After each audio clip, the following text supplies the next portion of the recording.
If you're the first person in your family to build meaningful wealth, I want you to pause for a moment and let that sink in.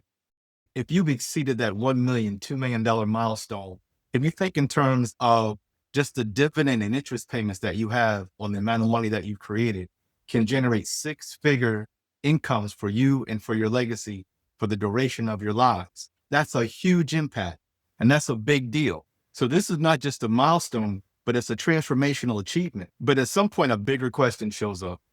How do I make sure I'm not the last? And this is beyond inheritance. It's beyond taxes. This is about legacy.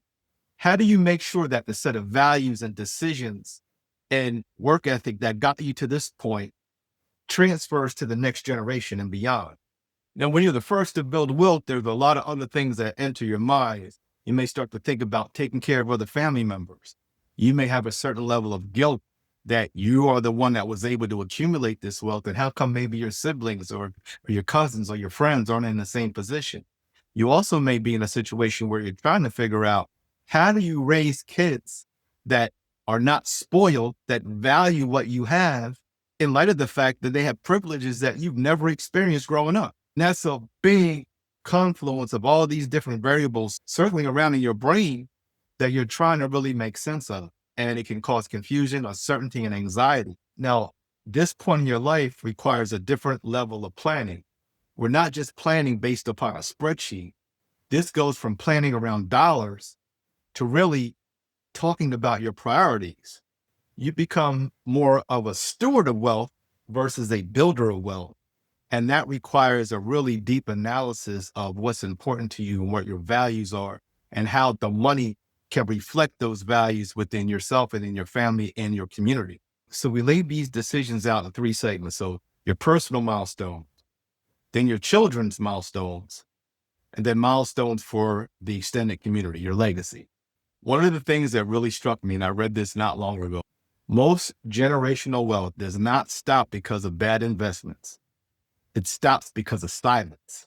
You have people that receive wealth that have no idea what to do with it, no idea what the intent was, and no idea how to handle it. They're not the ones that are irresponsible. The person giving those assets, leaving those assets was irresponsible because they did not prepare the next generation. So that communication is critical. So that can act in the form of stories. It can act in the form of communication. It can act in the form of letters, of a family contract around what this wealth means and what it took to build the wealth and what the intent of the wealth is once you are no longer here. Now, that's not a legal contract, but it does offer a framework and offer some perspective. And it's critically important because you hope that the values that you've instilled in the next generation will seek to honor the intent for what you've built during your lifetime. When you go through this process, it impacts all three levels, your milestones, the children's milestones, and the milestones for the larger community, because you're putting pen to paper, you're thinking through what your intent is around the money, what the meaning is for you around the money. You may not have thought about it, right? You've been on the grind, you're just trying to accumulate money, but you haven't really thought what that money represents. Like for me, for example, I'm not a big spender personally. I don't really derive a lot of pleasure out of, some people call it shopping therapy, but the money represents freedom for me. And that's very important, that I have options. I'm not beholden to another person that has control over what I do, because the money allows me to make decisions that are in my best interest, that are in my family's best interest. And that if I'm in a situation that's not favorable for us, I have the freedom financially to walk away. And that's very important for me. So your value system may be different, but it's important to think through it. And it's important to document it so you can transfer that. So I spend a lot of time with my kids, educating them around the money that we've created. And it's not just how to invest it. So we do talk about how to invest and talk about the stock market and different stocks. We watch Shark Tank together several times per week so that they can ask me questions.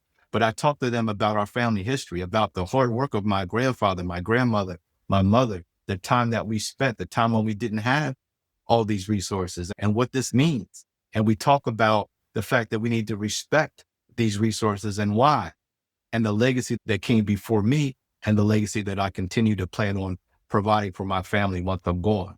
So just having that perspective, I'm hoping is going to allow this generational wealth to continue for multiple generations down the line. But it requires communication. It requires that education. So I said all that to say this.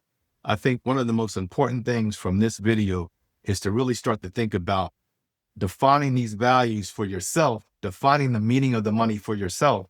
And then secondly, going to that next generation and having some conduit for communicating those values very clearly, very explicitly to the next generation and reinforcing that over time. So hope this is helpful. This is Antoine Harris with Platinum Bridge Wealth Strategies, and I'll talk to you soon.